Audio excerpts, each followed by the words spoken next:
You're listening to the Wired for Impact podcast. I am very excited for today's call. I have with me today Francis Hunt. Francis is a market trader, an expert at that, and someone I have been following now for a little bit. I got turned on to him by some mutual friends of ours, the Black Swan Capitalists. Shout out to them. So first and foremost, Francis, thank you for joining me today. Oh, absolute pleasure. Delighted to be with you, and thank you for having me on. We started talking a little bit before we recorded here, and we talked about the shared worldview that I think we have. We're going to get into that a little bit, but one of the things that I really appreciate about your content that you've been putting out on YouTube and some other channels is it's one thing to be trading and to live this lifestyle, but it's quite another thing to actually live life. And one of the things that I really appreciate about what you do is you live life. I wanted to ask you first and foremost, how was your motorcycle trip through Zimbabwe? Oh, it was phenomenal. And it was a tour I was waiting for because it's the first one I did. So I'm a bit of a jump on it and go guy. I had a friend who said, hey, we should do this tour. And I was actually just visiting South Africa at the time. And I said, sure, let's go.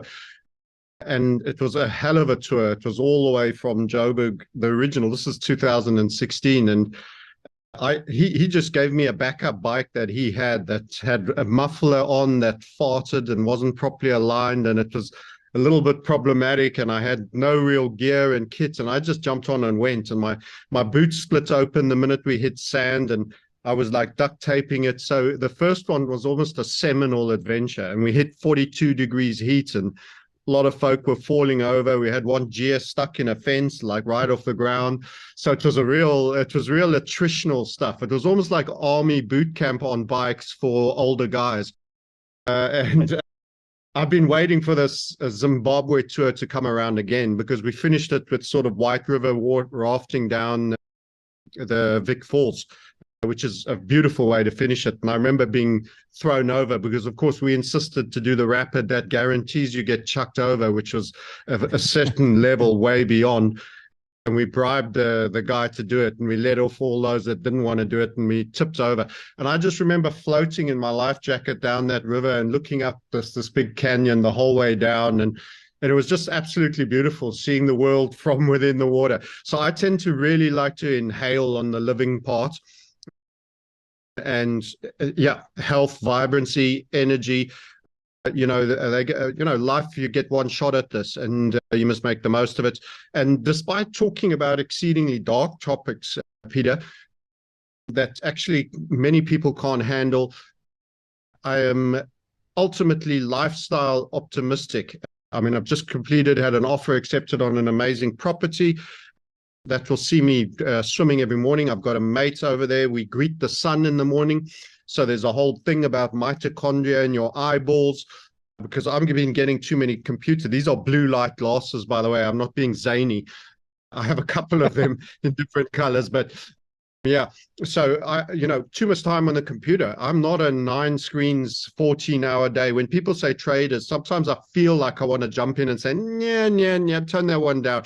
I actively engage in a market on an investment basis, and I occasionally use leverage, not on a 15-minute hourly basis that requires me to respond. I set and forget, and I bugger off.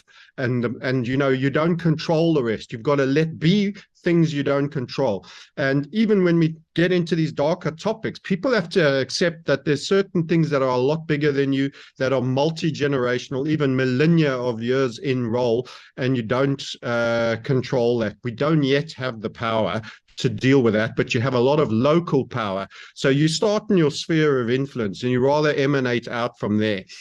And that's led to a YouTube channel, quite a lot of followers, and amazingly, a nice conversation with your good self. We're very well supported by the American audience in our community. They're awesome guys, and they plug in and fit in right from the get-go. And I've met many of them in my visits to the States. So yeah, the lifestyle is it, as far as I'm concerned. You owe it to yourself to have a good life. Punish the evil people by having the best life. Live a good life. That's it. Yeah. That's a great this is why I've been so engaged in your content. It's very unique to have somebody who does the technical analysis at the level that you're doing it, while also not being a slave to it. You're out living life. You're seeing the ocean. You're going on these great trips. At the same time, you're also looking at things with what I'd like to get into right now with you, which is a little bit of that darker worldview while still maintaining the light.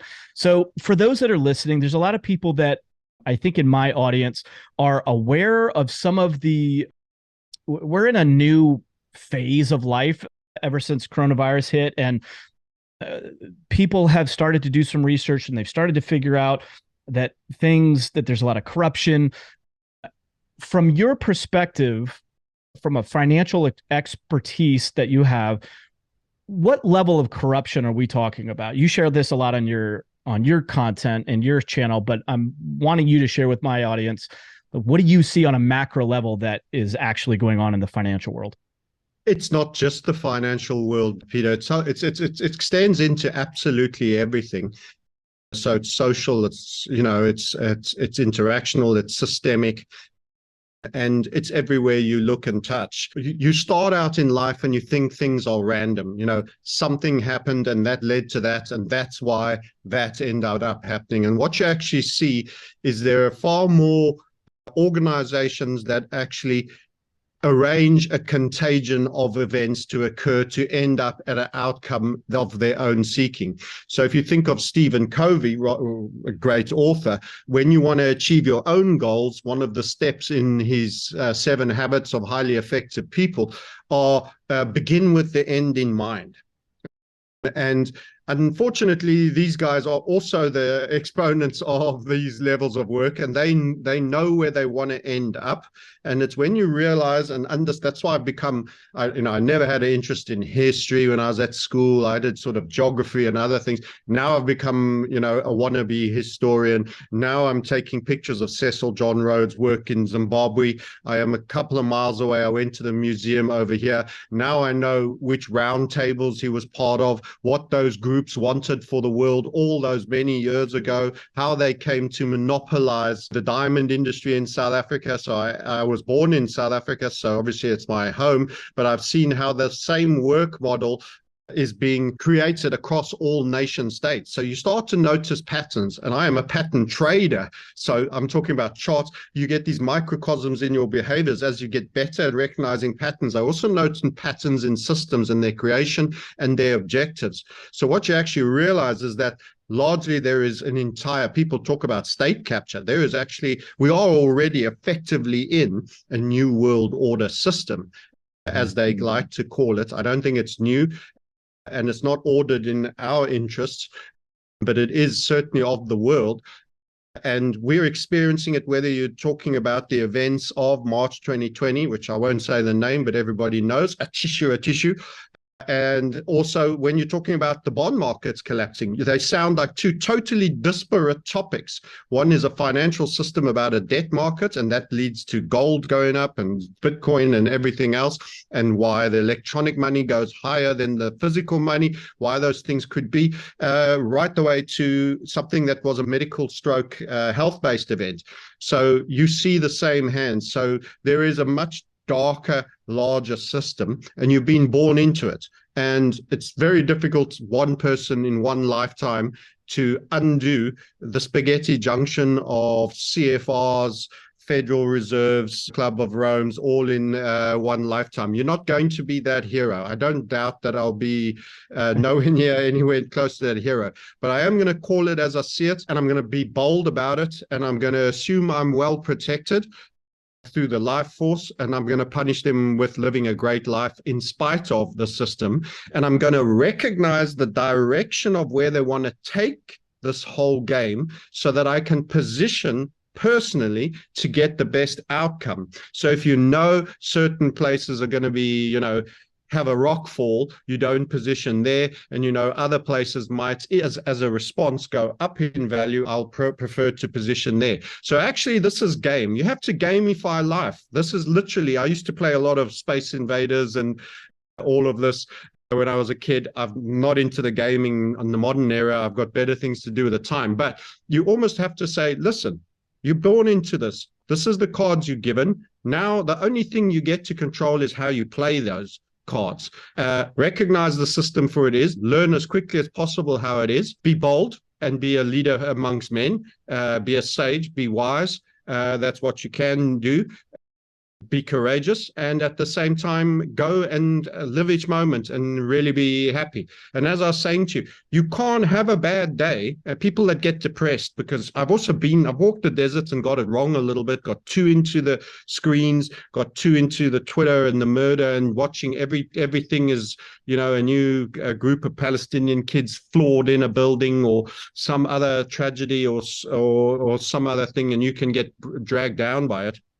You can't have a bad day if you see the sun up, go from night to day in what is pretty much a cold water submersion for us with a mate, and you have those quiet moments with your earplugs in, you're breathing, you're doing a mini pranayama, your feet are on solid bricks, bare feet, you're in cold water, and you're breathing in, and you're watching a sun get birthed over the ocean. You just don't have a bad day, and you recognize you're privileged, you're lucky, you should be immensely grateful, and in spite of all the flaws, you're living a great life, and you just explode in energy throughout that day. And if you need to, if getting up that early and sometimes you're late at night, then you have that little siesta for an hour and a half, and you design a business and a lifestyle that allows you to live that.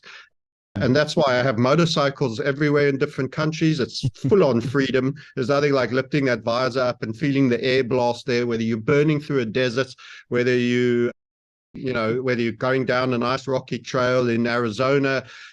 You have such beautiful countryside in the States. Moab, and one of the most beautiful countries. And all my best places in the States are, not in the urban areas, I have to say. And you're blessed. And go and make sure that there's every rock you've walked and ridden, cycled, done whatever blows your boat up, really. Agreed. You mentioned that this corruption has infiltrated all parts of society. Do you agree that the financial piece, though, is the bedrock of it? If we were to follow the money, quote unquote, back all the way to maybe the source of this corruption, is it not in the financial industry? I would say financial industry is an incredibly important keystone, if you want to use that arch keystone element. It is incredibly important. The right to issue money should never have been given beyond a government. And unfortunately, we allowed that to happen. And the money issuances can buy off everything from legal systems to health systems to language and education systems to academia that decides what science is the good science and what science is the wrong thing. So the minute you are the creators of money, and resources were always set out to be captured, and there's a tacit capture. If you look at Cecil John Rhodes here as an example of case, they monopolize. These aren't capitalists. They sell you capitalism in theory, but in fact, they're communists. Competition is sin is a famous Rockefeller statement. And those of you that have read the history of Rockefeller, it's very much American history. So maybe Cecil John Rhodes is more South African. The equivalent is he cornered the oil industry by hook, crook, violence, corruption, fraud, unfair deals, beneficial transport costs for his oil at the expense of everybody else. Then he crashed the market to make everybody else unprofitable, squeezed them out, buy them out for pennies on the dollar, paid workers with tokens that they had to spend in his store that weren't utilizable in the larger economy, so that he got all the wages back. They had to go to his Rockefeller stores and hand over their essentially food stamps that he gave them. This is kibbutz communism. This is not capitalism. This happened in America. So I know you'll have a predominant American audience. I'm talking to you guys. This is what happened. And he's the guy who established the United Nations. He's this guy that's behind the World Health Organization. These are the people. These are the structures. They don't do capitalism. They do domination. The right to rule, domination, everyone else served them. If they're in the way, crush it. The end justifies the mean. And this is why I started with that Stephen Covey. They have an end in mind. So you must understand what that end in mind is, so that you have a better understanding and quantification of what's coming down the chute at you.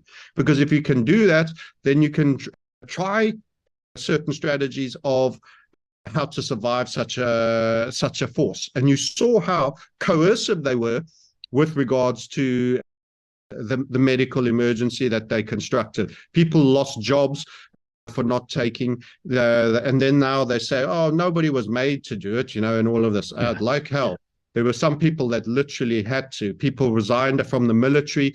Now they have to be rehired and they should be paid back pay as far as I'm concerned, all sorts of things. But, that gives you a little bit of an idea. And something people always think is when you're in game theory, if I'm the bad guy, be the devil. You have to be self-aware and be very self-conscious of who you are, and also be able to lift yourself out and be someone who has this psychotic mentality. I don't want fair play. I want to just dominate at any cost. It's worth me killing someone, doing immoral things, if it means I own the game. In that system where they own the game, are they really, if we are rats in the barn, are they really leaving a door open intentionally for some of the rats to survive if they're wanting to burn the barn down? And that's where people go, oh, well, there will be that country or so-and-so will save you. Every political system that has voting is captured. You'll have guys that come across good, Elon, to many of us, Putin, for example, captured. They're not going to say, okay, we'll let 5% of the rats escape to the other silo where the wheat is. They're coming to clear the rats out. To them, we are the rats, the pests.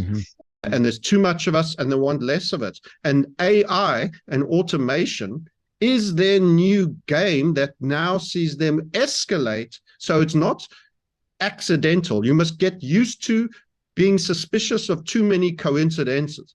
It's not accidental as technology peaks into artificial intelligence, automation, and robotics, that you're getting these major advancements. And you see the videos with these, these soldier robots that are climbing up stairs and carrying a gun with a paintball gun, and these dog robots. If you think that's good news for you, I've got something coming, because they aren't going to be owned by you and they aren't going to be run by you. I mean, I actually have a drone and I like to do photography and do follow me when I'm on my e-bike and various other things.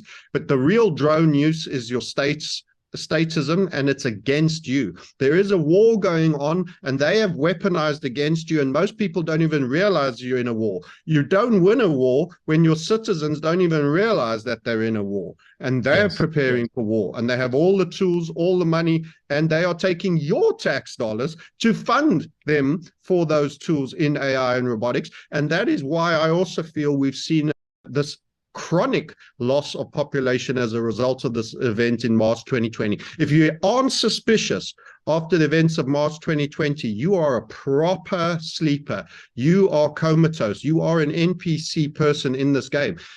I know that sounds dismissive and almost arrogant and maybe a bit rude, but you are sleepwalking.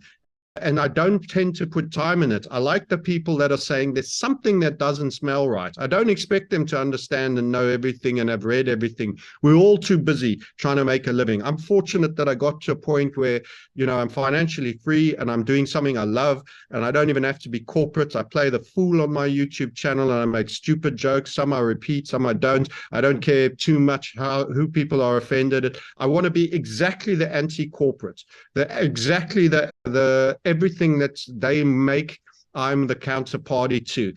I am the inversion Tony Blair. Everything he says, I say the opposite. I absolutely value and know who is totally co-opted and what agendas they pushed. And I often wait for them to speak to confirm my suspicions. And, that's where we are. And entrepreneurs are smart people. They tend to have an emotional. Your audience has got a large entrepreneurial amount. Some people will resent the cut of my jib and what I'm saying, but I expect the bulk of the people, some of the best people are property investors, run their own business. They understand street smarts. They understand they're less prone to being completely asleep. Some of them, say there's a lot that doesn't smell right. We just had the New Zealand guy who analyzed the stats and he was the sole database administrator. And he gave by batch number and by vaccinator the number of deaths so far, not injuries. People that you've literally got a death certificate, they were gone after what happened. And I mean, you're talking 21% on some of these people. And that's, hey, Never mind, it doesn't talk about who got a turbo cancer and is busy battling and having half their mouth chopped out because they've got a lymphoma under their tongue or anything like that. That's not being captured. Quality of life.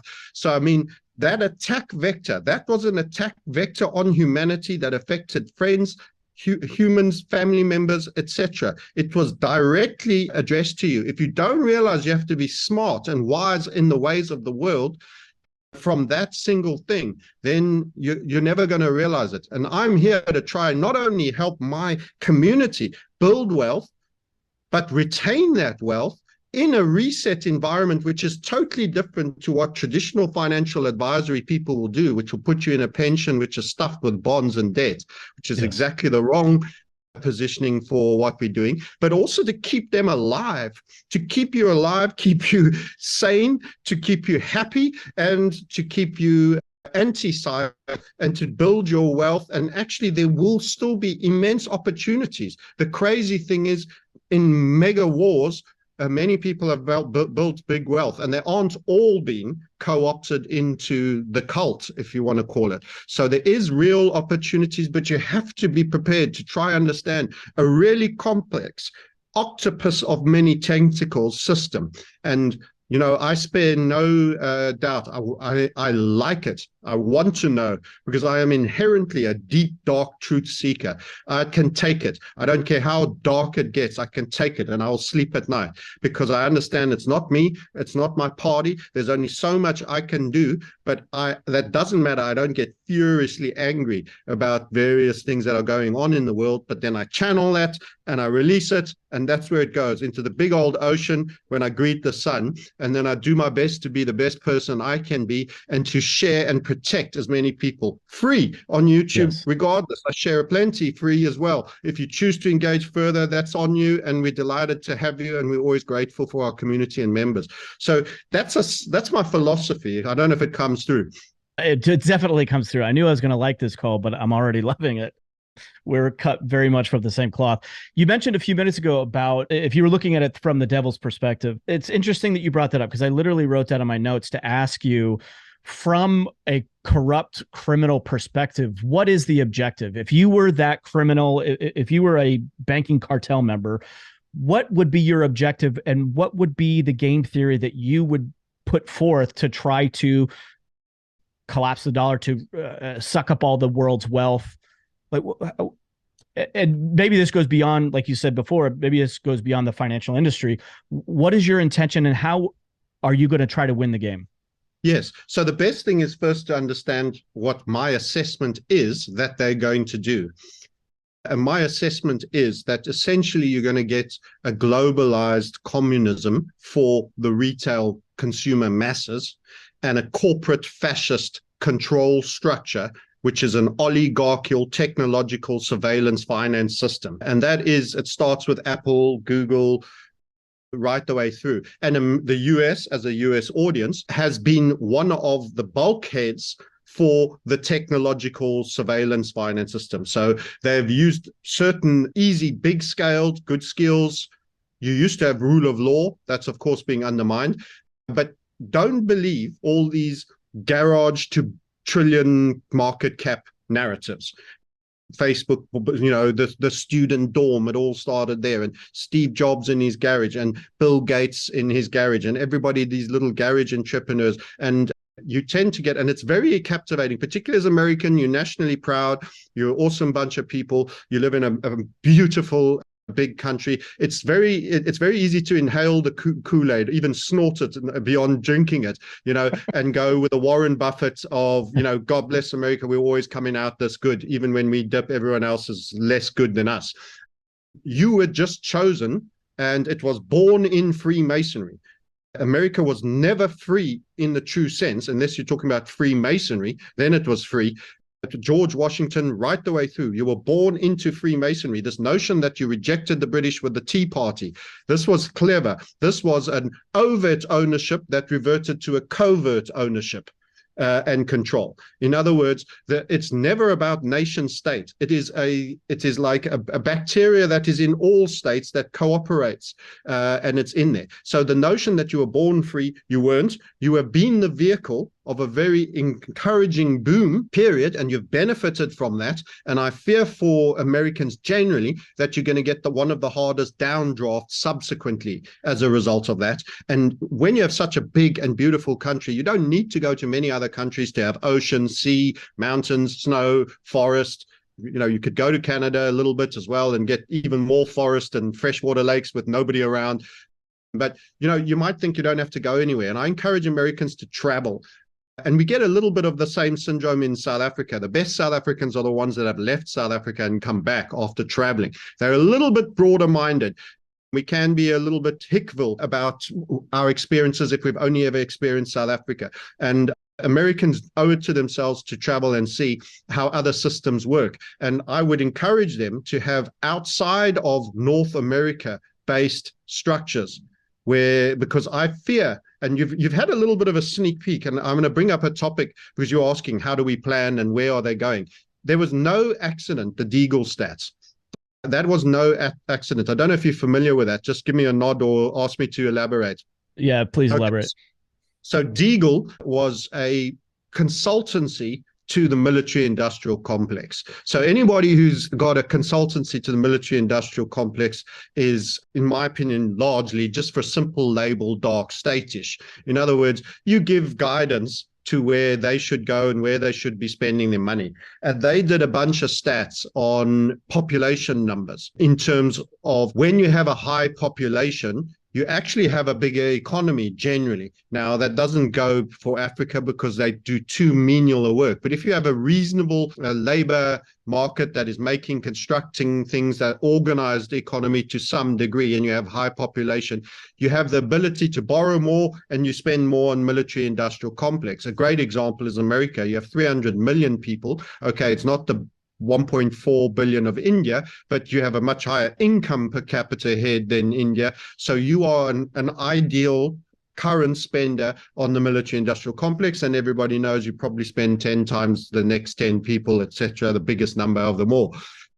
So what they were doing is they were doing a study. Deagle Stats were doing a study out to 2025, I think it was, probably being pushed out. So many of their plans do run behind. The good news is, even when you control everything and you have plans, their plans get waylaid, misdirected, and we can do a lot to throw sticks in the wheels. We are guerrilla warriors, by the way, against a great machine. This is the Terminator, the movie. So, gamify it like this. You are Sean O'Connor or whoever it was, the guys, and we're dealing with soulless robots here, and laugh about it. Learn to laugh. Laughter is medicine, but you learn to laugh. This is the world you're given. What can you do? You can't teleport and live in Mars. I tell you, you'll overrate what that experience is.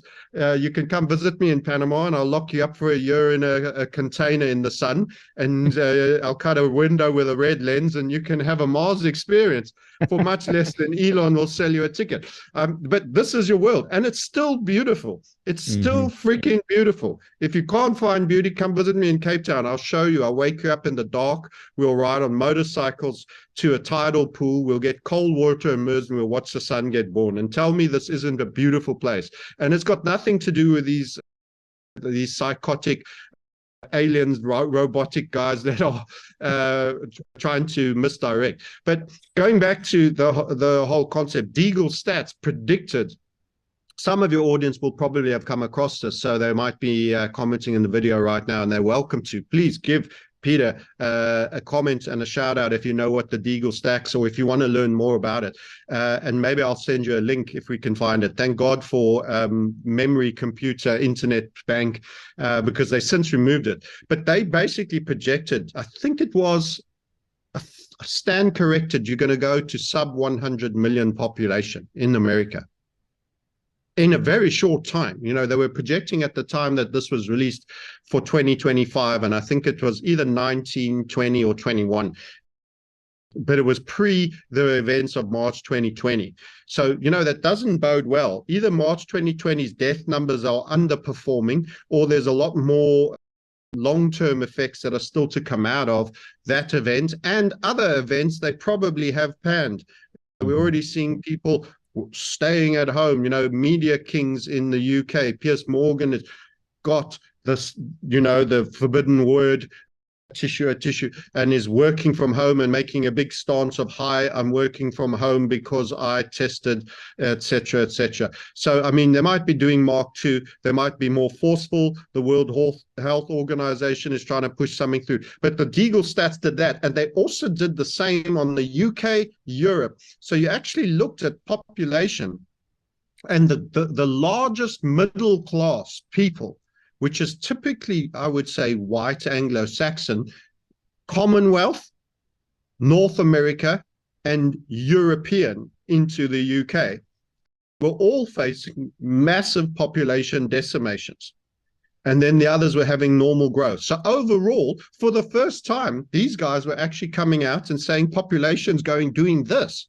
Mm-hmm. So what does that consultant think he knows that is actually saying your marketing for how you want to sell weapons and arms in this death industry is now, because we're not talking about handguns to protect yourself, we're talking about tanks and, you know, fighter planes and various other things, has to be now directed to this part of the world. So they're actually de-emphasizing an entire region on the basis of a major substantial reduction in GDP population. Mm. So terrifying. I don't tend to take these things lightly. You know, you can look at clues and just go, whatever, they were just a bit cranky. You know, most people project next year plus 5%, you know. Mm-hmm. Even the Porsche Boxster was designed like that. It just got a little bit bigger. You don't suddenly go, nah, we're going down by 66% in America, 70% in the United Kingdom. I mean, you're talking about this. And I've heard this, the fathers of Boris Johnson and other certain legacy families say, really, Britain should only have 10 million population. Well, they're sitting on 60 million on it. And then you have the Georgia Guidestones, and you have lots of these things. So it's quite clear there's a bunch of eugenicists that are quite high up. And now you have the attack vector, which is Pfizer, Moderna, mRNA, and you can't ignore these things because it's important for staying alive. You know, I wouldn't have the level of energy I had. I've got, you know, if these guys had got me with that, my lungs would have gone bad on me. You know, we're all vulnerable. If they get below your skin level with some of the things that I think that they were dropping in there. By the way, the corruption was immense. What the FDA approved, they gave one version, and then what they actually delivered had 100x on one particular contaminant more. So, I mean, at every level, there was fraud and cheat. I mean, this is a genocide. If we were talking truth about this one event, and I don't want to over-focus on this, a lot of people are almost suffering from fatigue on this, but you have to conceptually understand what happened. It was a declaration of war where they wanted a license to kill and exercised it on anybody who would be prepared to cooperate or could be coerced into cooperating. Well, and they will seek greater powers to do similar. There's one thing to be fatigued by that. It's another thing to accept it. And part of the reason why we keep hearing it is because, like you're saying, the normal NPC players out there are just, as long as I can go see my movie and Netflix is still going and I can get my Starbucks, I guess things are fine. You know, and that's the frustrating part is there are those of us that are trying to get the word out because it really is an information war. And the more people that understand what's going on, the more that we can actually do something about it. Until we have that tipping point, we're all going to continue to keep saying we've got cancer. Until we acknowledge that we have it, we're not going to heal it. We're not going to get beyond it. So it is fatigue on some level for the people that are engaged and awake and know what's going on. But the large majority of people just still aren't listening. It's very frustrating. So for you to emphasize that and reiterate it, I think is very helpful. And for those that are in my audience, it's like we need to continue to let people know. But at the same time, to your point, it's like you got to live life too. And we got to embrace the beauty and the joy that we have here. That to me is the juxtaposition that we're all needing, that fine line that we're going to need to walk. I wanted to ask you, zooming in a little bit on the financial piece of this, because what you're talking about is obviously a huge topic and it's almost overwhelming. It's like, what is one person going to do? On the other hand, what's very optimistic about your approach is that there are actual things that we can do because you are seeing what's going on. This is a unique perspective that I don't think most financial experts have, which is, hey, we're dealing with psychopaths here. All right, okay, that is what it is. What can we do about it? So let's go through some of the things that you see if presuming that we're going to see a global currency collapse, a global currency reset. What are you doing? What are the indicators that you're looking for? And what are you doing and what are you advising your community to take advantage of this situation? Brilliant question. And I'd like to give, just before I start the answering, just give you a small comment on the precursor to this. I'm in a very unique position in that I love following money, and I've stared at screens for charts for ages. And on the events that we're describing, we were short oil at $67. And I was also short.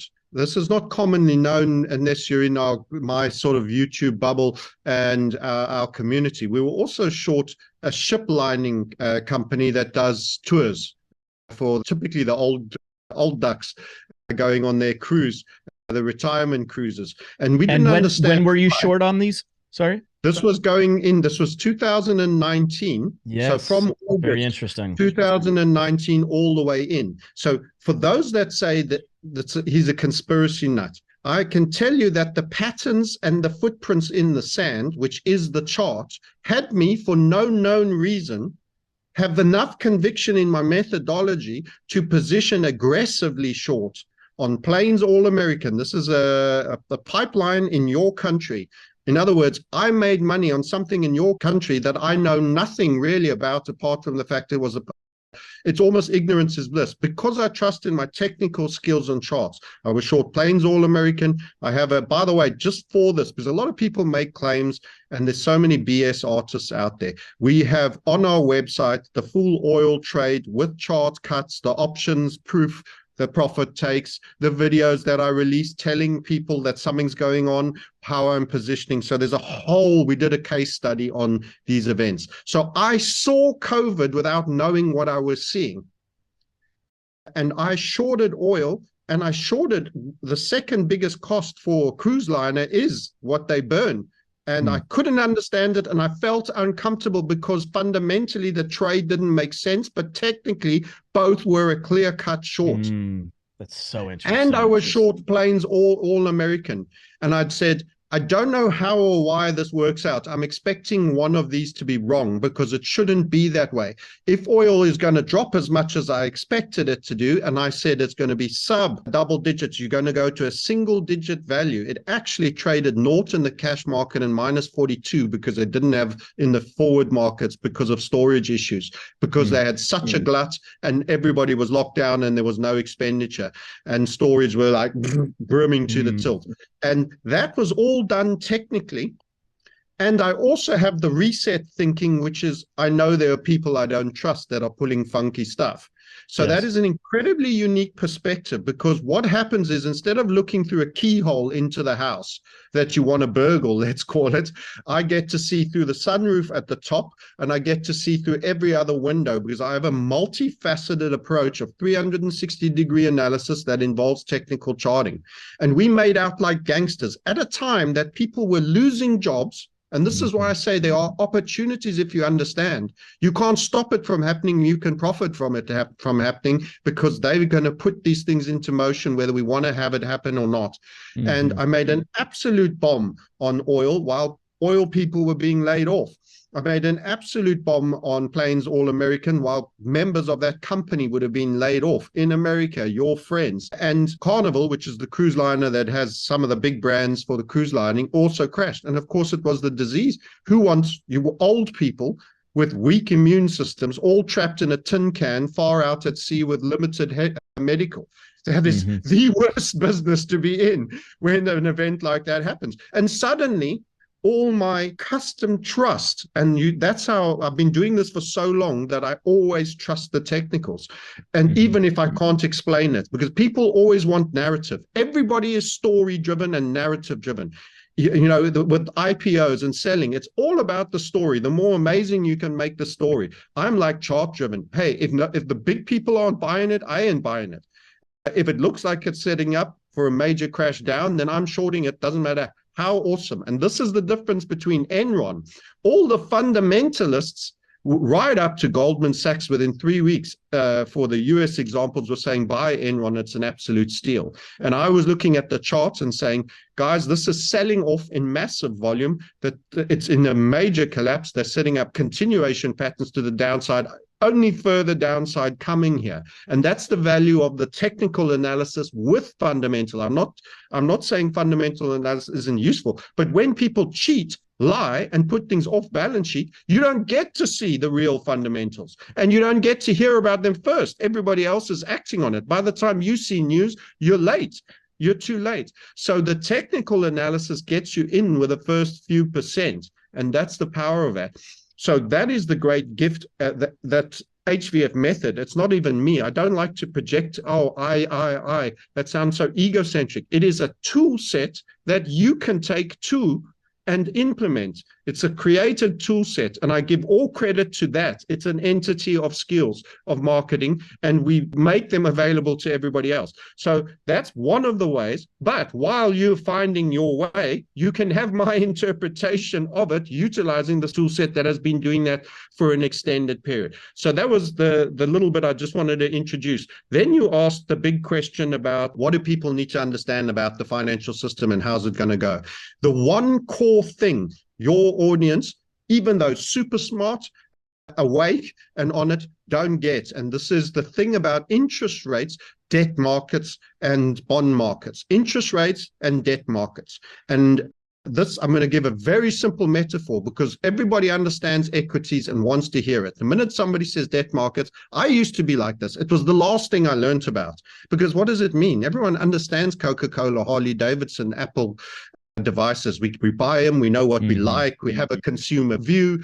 Everybody gets involved. Everyone wants to open a coffee shop and a B&B because they think they can do it. It's not too skilled. You know, we all have the same doofus thinking sometimes. But when you understand the big markets is debt. Basically, every time a dollar comes out of a bank, it's not somebody else's saving. It has been borrowed into existence. The banking cartel has a license to create new money that they are giving you when you borrow, and they are going to charge you usury, which is interest rate on that. That means the more money they create, the more money is owed back to them, and that interest hasn't yet been birthed yet.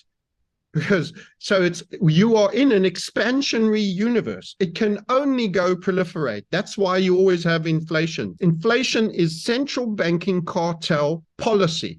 It's absolute policy. They say, oh, a bit of inflation is not bad. You don't want deflation. Oh, what? You really don't want a situation where your money buys you more each day and you save more and it goes up and your stuff goes down in price? No, I think that sounds like a pretty cool situation. But they'll always tell you, and they repeat that mantra till everybody accepts it, that it's true. No, it's true for them because they drag you into higher tax brackets. You keep needing to earn more, but you're not really going forward in real terms. All of this happens without having to do a tax increase. You keep earning moderately more, even just at the CPI rate, and you're getting dragged into new levels. Their debt that they've been issuing devalues, so they can issue more. They're not as indebted as they were. And they buy physical things that hold value, like property. So they understand the game. So debt markets work like this. There is an interest rate, which is my hand, and then my elbow is not quite in. Let me lean back. And the elbow is the valuation of the debt. And this is a seesaw.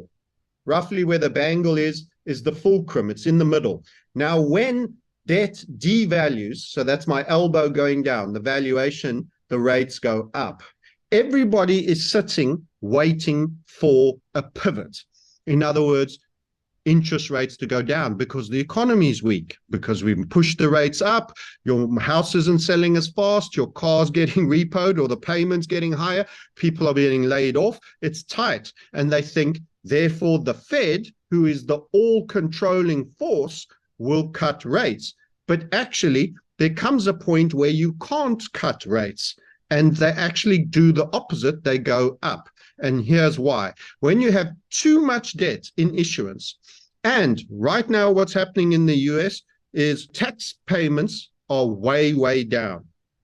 So you're getting less income at the very moment that you've already committed most of your year's expenditure, and then you've had the war in Ukraine, the war in Israel, that you've all got to fund, all the extra normal additional items. Then you got your boomer generation largely deep in retirement, more and more of them ceasing production and now taking from the likes of welfare, Medicaid, and pension systems. So now you're having a lot of withdrawal on them and on the state health system that they have to provide. And you wonder why there were illnesses and drugs that were topping elderly people. They have an actuarial freaking nightmare. I started on the course of actuarial science. My brother was the youngest qualified actuary in South Africa. He was 22 and he was fully qualified. And I got pushed in the same direction. I never made it. Death curves just were too much for me. But the point of the matter of that is I do conceptually understand the principles of actuarial, and you are at an actuarial cliff. So what's actually happening is you need approximately $1 trillion of issuance, so of new money to be created, because your spending bill is almost twice what you get in an income. So that's like you being on 100 grand a year and you spend 200, maybe even 250, and you have 5.5 million in debt, and the interest rate, which went to a capitulation low of 0.3% during the event of 2020, has now gone up to 5.5%. How are you doing in your personal finances in those circumstances? Well, you're needing a new credit card to fund the extra 100, 150 grand that you're splurging on your parties, your fancy cars, and all your payments. Plus, at the same time, your interest payments gone up. So that's what's gone on with the US government. You're paying less in tax. They're having more to pay in interest payments that had surpassed even their defense expenditure, which is by far the largest defense expenditure in the world. So you are in a situation where you need $1 trillion of new issuance.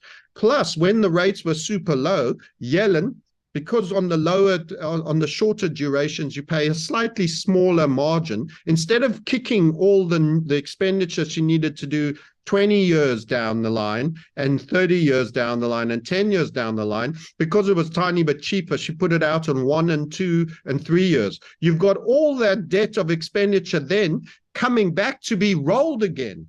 So it's like all your credit cards that are maxed out, all have reached their must pay in full by date, that you need a new credit card to take that balance off and put somewhere else. That's all happening now at the same time. So yes, if you hear me talking, you must conceptually understand that there's going to be so much new debt issuance and old debt that has to be rolled, plus reduced income and a higher payment on that debt, all coming at you at one moment. So you have to conceptually understand that as entrepreneurs, if you were running a business under that and your rents went up and your revenue halved and your salary were all getting 15% increases because of inflation, and your inputs in your restaurant all went up 30% because the commodity prices are going up, cocoa's at a new high, sugar's at a new high, coffee's at a new high, all of these things, your business would be wrecked. So understand the business of America is actually wrecked. It's already wrecked. We just haven't acknowledged it. So what happens is, when nobody wants that debt anymore, they start buying gold. They say, you know what? We're not going to buy that debt anymore. And what happens is Jay doesn't get to cut interest rates, because remember the seesaw. If no one's buying, then the valuations go down. What happens to my hand? In that association, there's an inverse relationship. So you're saying, but the Fed sets the rate. No, actually it doesn't. He sets the rates in normal circumstances, but when the market doesn't like what he's doing, they tell him they don't want it anymore. And what happens is the market rate for the debt starts to be no bid. You saw it already in Britain in a microcosm. So you had the US was doing 0.75% hikes in rates, and Britain decided they wouldn't do at the same rate. What happened?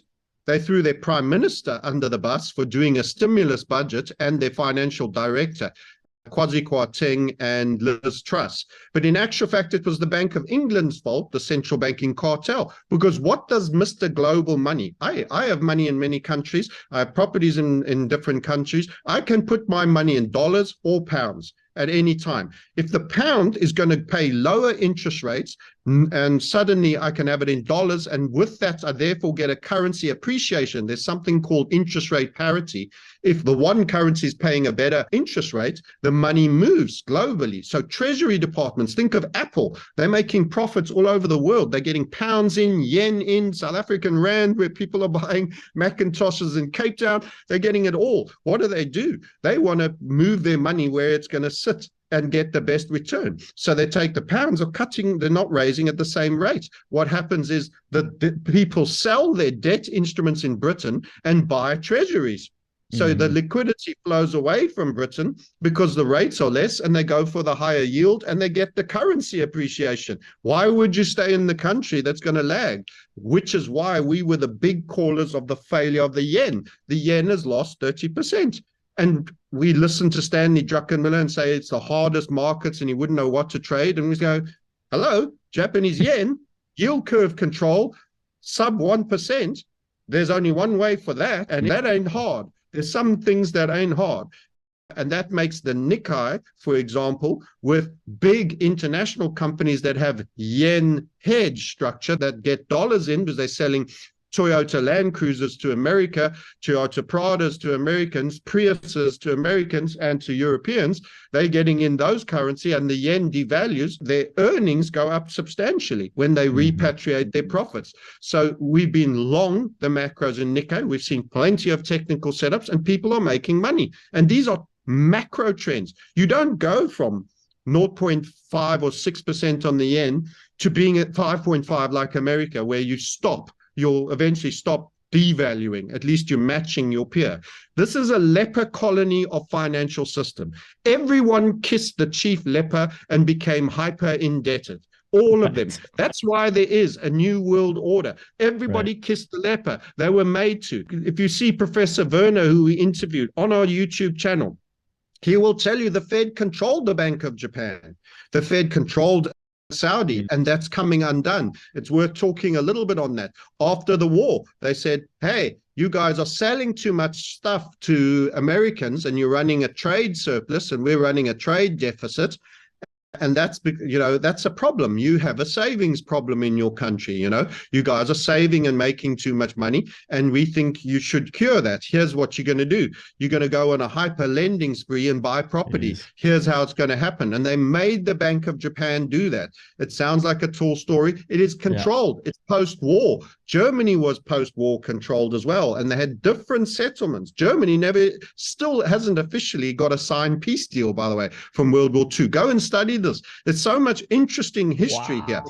Wow. So the Japanese essentially were forced into quantitative easing, and they were the test bed for what later came in subprime here. So there's always a microcosm. There's a test. They go and try something. That's why they were doing vaccination in Africa and India using common, call it the perceived peasant people, to do their trials on. So there's always a test, there's always a drill. Think 9/11 for those that are awake. It's always a drill that goes before. On every major event, there's a drill. That's how they check it. And then the drill goes live. So there's test beds for how you do certain things. In terms of the playbook for security and special services, they have a certain mechanism. It's drills. It's military. I was in the army. I know. You've got to do a certain thing. You've got to have tested. You've got to have done this. You've got to have done a model. You've got to explain to all your insiders what you're doing. And then they've got to go out and practice it. And then the practice can be made live if you're happy with the conditions. So this is how the world operates. So the Bank of Japan was controlled by that. The Saudis, how it works with the Saudis. Hey, nice oil fields you've got over there. This is Kissinger speaking, who passed away recently, by the way. Nice oil field. This is why I say this is a seminal turning. It would be a shame if somebody came and stole your resources, because that's typically what happens. In the barbaric era, there's always been the mercantilist theft and the tertiary extraction, the ransoming by the dominant force.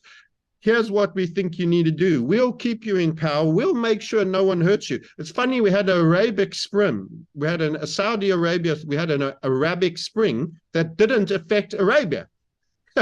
It's kind of like, it's a bit like the Spanish flu that came from America. if you start doing your stuff, it was Morocco, Algeria, all of them jump over Saudi Arabia. No, the people are very happy with being beheaded there, and the young woman that gets, buried up to their heads and stoned for teenage pregnancies, very happy with their living and their kingdom there. Move on to the next country. It hopped over. You've got to ask these funny questions. Why did that hop over? Well, they're protected. They've been protected, but that's now unraveling because they're starting to see a new mistress, the Saudis, and they're thinking we don't need to do it. What were they told to do as part of the Kissinger deal? Not only were to price their oil in dollars and mean that Japan and Germany, that were selling more gear and having trade surpluses, needed to hold and buy dollars because they would have to buy their energy in, neither of them strong energy countries. So that created an automatic demand for the dollar. And the biggest provider, the elephant in the room, the Saudi, priced in dollars. And what were told to do with their proceeds from that oil that they got in from the oil sales? Buy US treasuries. That's what they had to do. So you sustain our Ponzi scheme. Here's your assets. Only we're making more of them faster than you can count now, as we're printing, so we're creating debt. A dollar comes into existence as money, but it has a shadow that is, it's debt that comes with it. Gold has no liability. I give you a gold bar and you hold it. Possession is 9/10 of the law. It doesn't come with a debt. There's no T-bill accounting with it. It is money. Everything else is currency. Currency is borrowed into existence, and for every new bit of currency created, there's a debt. So we're in this situation where most people don't understand what's more likely to happen. So I get to the point now of answering your question, but I needed to give you some color, is that actually debt has to devalue because there's too much of it. If there's things that are rare and have scarcity and require a lot of energy to get, have high value. Gold. Dig a massive hole in South Africa goes 2 miles deep, by the way, to find it. Ores get less and less rich. It gets more and more expensive. A massive investment in energy. You're breaking holes in the ground. Then you're crushing that rock. You're bringing it up and then crushing it. You've got to carry it against gravity all the way up, then you're crushing it, then you're spending a bunch on chemicals, refining, and you're paying labor, and you've got electricity. That's another reason. Eskom, big problem in this country, but that's a separate discussion. But that is proof of work. That's why Bitcoin is based on mining. They want it to become the new gold, but it's digital, and that's different. They can track that. They can't track how much you hold on you. They are moving everybody out of the physical system into a digital system, and tokenization is going to play a role in that. Every asset you own will have a token, and someone else can purchase it off you in the blockchain, and then you can be made a tenant in your own house, in your own car, in your own bicycle. And that's how they want to run the world, tokenization. So they have proxies and derivatives for your assets that are immediately online with all its paperwork. So you'll have a home with all its transfer documents up to date, any changes updated in the blockchain. I can see what you own. And then they have the power to create tokens in the digital realm.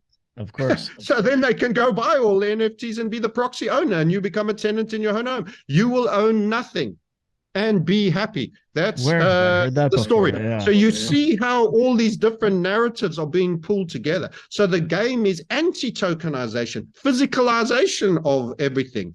We've just had a major breakout on gold, but it got slammed back. But Bitcoin continued with its run. Ethereum, the digital options, continued with their run. Do they want the great canary in the mine to prove that the debt is collapsing? That is gold. Absolutely not. They will throw derivatives, and Ponzi-economics in it until eventually the system gets brought in. It may never get too high on the trading market, and then they'll just revalue it at 100,000. Whatever. It could be dollars, it could be e-dollars at that point. And then they'll say, but you've got to have it in a vault. Everybody's got to register who owns it. And then they'll charge a capital gains tax. And then you'll have to have some dark gold. That'll be non-system gold. Who are you going to trade with? Libertarians like me. I'll take your dark gold for services. And I will give you dark gold for services, and I will give you registered gold. I'll register some, but that's what they're going to do. And they're listening to this, and they know that's what they're going to do. So they'll probably visit my house. So I'm going to have a plan for that. So everything we're here. You've got to gamify this thing right the way through. These guys Yes. aren't playing. They've been planning for years. Everybody thinks they're going to catch him. They'll move to the right country. They'll move to this. Everything is captured. They're not leaving one door open on the barn they're burning down. They want all the rats captured in the net. This is how it goes. So these are the thinking. And debt is the problem. The amount of money issued and debt is the problem. And we are probably going to come into an event not far away where we're going to have a debt-based crisis, and that affects banks because they are the issuance of debt and money, central banks, currencies. Debt affects everything, and all of these are at the apex of the pyramid. These are the huge markets. These dwarf your equities, never mind your PepsiCo and your Apple and your whatever. This is quadrillions. Debt markets and currency markets, they are absolutely one and another. And we have got huge macro spikes that we think are going to take place in the currency markets. So providing a broker survives the events, we have amazing haymaker trades coming our way as part of the opportunity, but some of them won't. I'm working on bank failure. They could clear all out, Russian hack, clear all your money out of your account and say, never mind, we're going to give you UBI. Oh, by the way, are you up to date with this, up to date with that? Or we'll give you some, but to get the rest, you need to do the following. And suddenly they set compliance criteria for you to get the rest of the stuff they stole from you. This is the coercion. This is its extent. So you've got to get physical, get self-reliant to survive this game, and expect a debt stroke currency bank crisis, and expect distraction from the financial event, because they don't want everybody to blame them for the fact that they've created this event. They're going to say, oh, outlier, another virus occurred, another this happened, a war broke out. So you're going to run into a wall of chaos that's just going to be utterly confusing, with breaking news on mainstream media, which is almost assuredly false flags, misdirection, intended to put you in fear. I am not afraid. Listen, I'm 55. I will die someday. It's going to happen, but I'm going to be healthy, and I'm going to be a pain in the ass for as long as I live, and I'm going to enjoy life. I'm going to smile. I'm going to do everything I want to do. I'm going to ride e-bikes. You've got to keep that mindset. It is a psyop, and men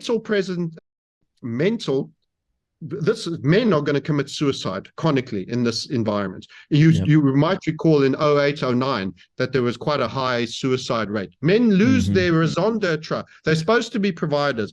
You are more than just a provision. You are not an ATM to your family. You are a human being. You are emotional. You have value beyond that which extends as providers. But men top themselves. I'm here to tell you, you need to start preparing your entire body, physically, health-wise, for a psyop that's going to be perpetuated on you. When I go to run an obstacle course and I know it, I'm wearing the right kit, I've got a good night's rest, I'm fit, and I'm ready.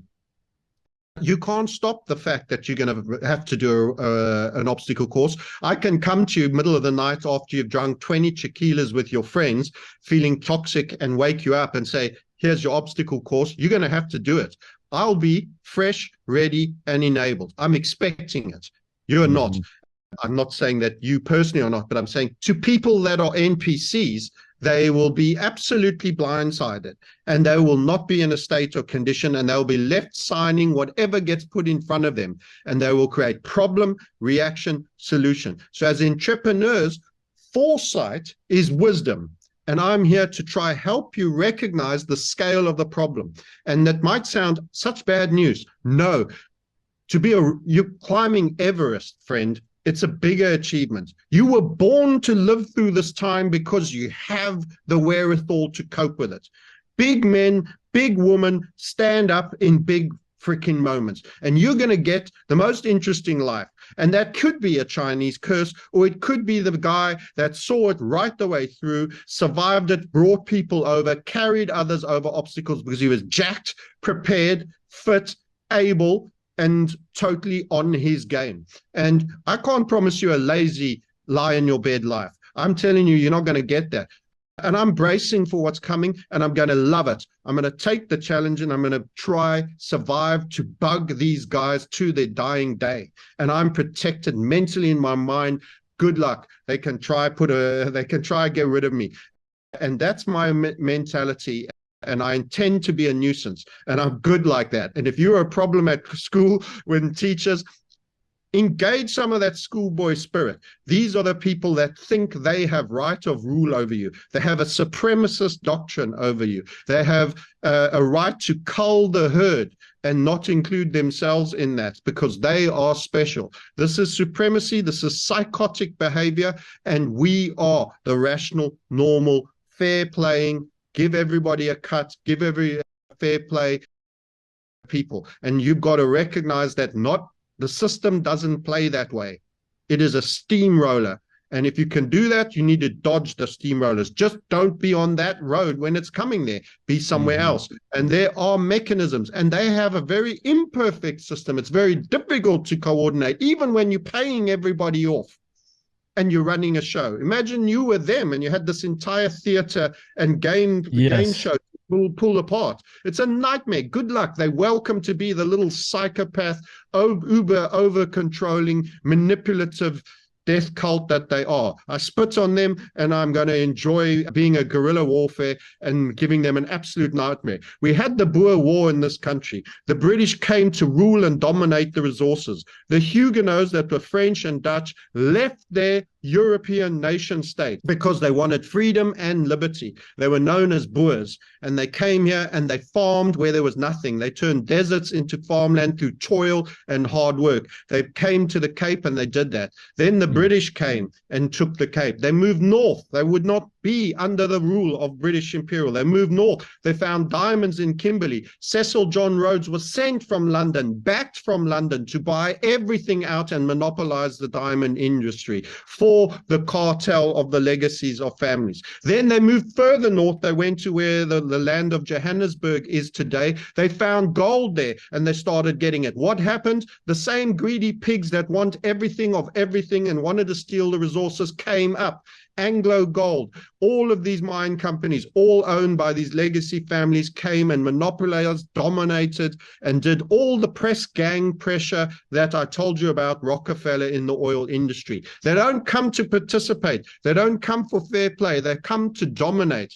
And that's okay if you're a UFC fighter and there's rules, but there ain't fair rules. They have different power, different access to capital, and dirty tricks that you aren't pulling on them that they're going to pull on you.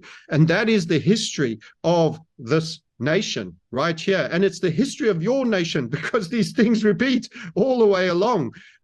The good people that's established, and they are pestilent. In other words, these people that came for liberty and families and had cultural values and looked after each other and had community. They were creators. And then what do? You get the pest. The pest that is the tick, that is sucks, always goes where there's new creation and value creating and wants to vampirically take away from the system, introduce tertiary extraction, introduce porn, introduce drugs, introduce all these industries that they dominate to undermine the society, control it, get into power, own the politicians. And then you end up where we are globally. And that's where we are globally, and the death of the system. Yeah, that was one of the most brilliant rants I think I've had in my entire history of the show. So thank you for that. That was phenomenal.